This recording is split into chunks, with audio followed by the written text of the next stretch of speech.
तीसरा हिस्सा। आखिरी बार। दरवाजा खुला और नकाब पोश अंदर दाखिल हुआ। उसे कमरे में खामोशी नजर आई। जैसे ही वो आगे बढ़ा, पीछे से एक जोरदार जर्ब लगी। थुना ने लोहे की छुरी पूरी ताकत से उसके सर पर मारी। वो लड़खड़ा कर गिरा, मगर फौरन संभल गया। तुम्हें अंदाजा नहीं तुम किससे ठिकर ले रही हो, वो गराया। थना ने अली को सहारा दिया और दरवाजे की तरफ बढ़ी, मगर नकाब पोश ने एक गुन निकाल ली।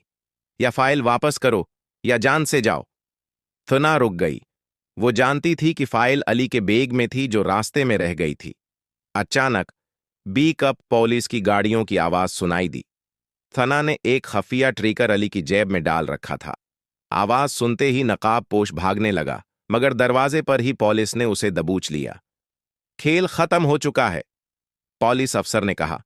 थना और अली को अस्पताल मुंतकिल किया गया। अली को मुकम्मल होश आ गया और उसकी वीडियो मुल्क भर में हो गई, नशर हुई। मुजरिमों का नीट वर्क बेनकाब हो चुका था। चंद दिन बाद एक कैफे में बैठे थुना ने मुस्कुराकर अली से कहा, पता है तुम हमेशा मुसीबत में ही क्यों होते हो?